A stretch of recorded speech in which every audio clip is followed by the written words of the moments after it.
Hey guys, it's Anita T from factversusfitness.com. Today I'm going to be talking to you guys about hunger, and in particular I'm going to be talking to those of you out there that always feel hungry even after you've just eaten. Let's get started. First off, let's discuss what makes us feel hungry. There's a whole bunch of different factors that can go into this. How many calories and energy your body feels like it needs, what your blood sugar levels are, whether you see some really delicious food and it triggers some psychological hunger. All these types of different things can go into making you feel hungry. But what is going on exactly when you have just eaten and you still feel hungry after and just don't seem to feel satisfied? Well, in order for your brain to properly perceive hunger and fullness, your body needs to send a signal from the gut to the brain, signaling that you've just eaten and it's time to stop, and then you feel satisfied. This signal is actually a hormonal signal, not the typical hormones you're thinking of like estrogen or testosterone. These signals actually come from a totally different branch of the hormonal system located within the gut. This is called your enteroendocrine system. As some of you guys may know, the endocrine system is your regular hormone system, but your enteroendocrine system is the branch of your hormonal system that's working in the gut. This system is responsible for sending signals of hunger and fullness to the brain so that you can perceive them properly. So if you're not properly feeling satisfied once you're finished a meal, I would look to this hormonal system first. Due to the lack of satisfaction after a meal, a lot of people tend to overeat. So this can actually be behind overeating and not knowing when to stop. Another issue is that these same hormones actually have a huge influence on insulin secretion.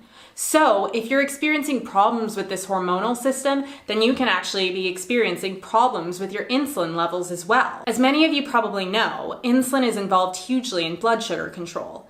This can be felt as dips in energy throughout the day, where you feel like you might crave some carbohydrates or something sugary, and you may actually end up binging on these poor food choices. Additionally, insulin plays a huge role in storing excess energy as fat tissue. So if you're experiencing issues with this mechanism, you can actually be storing more fat from consuming the same amount of energy. As you guys can probably tell, having issues with this mechanism poses a triple loss.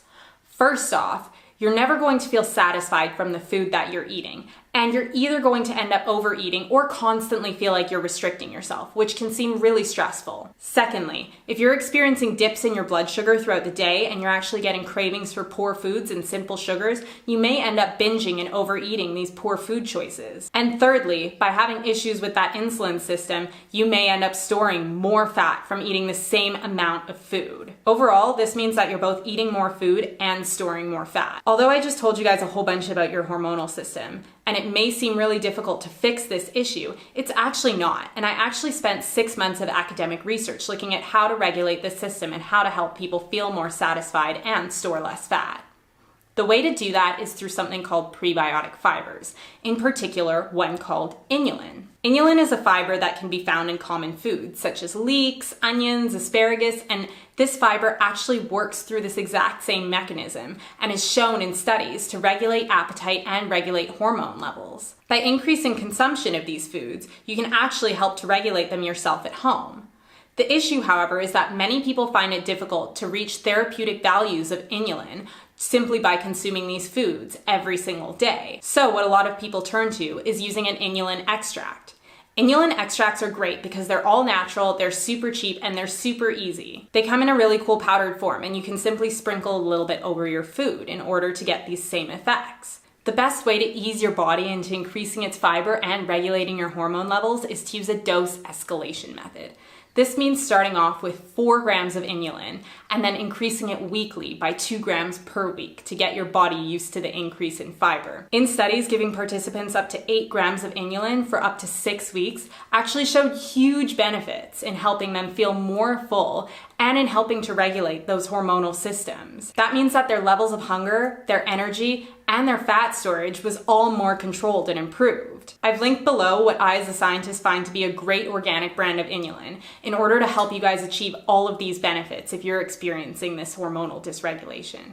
Hope you guys enjoyed this video, and if you guys want a scientist on your side, then subscribe to my channel below and give this video a thumbs up, and I will see you guys next time. Take care, bye!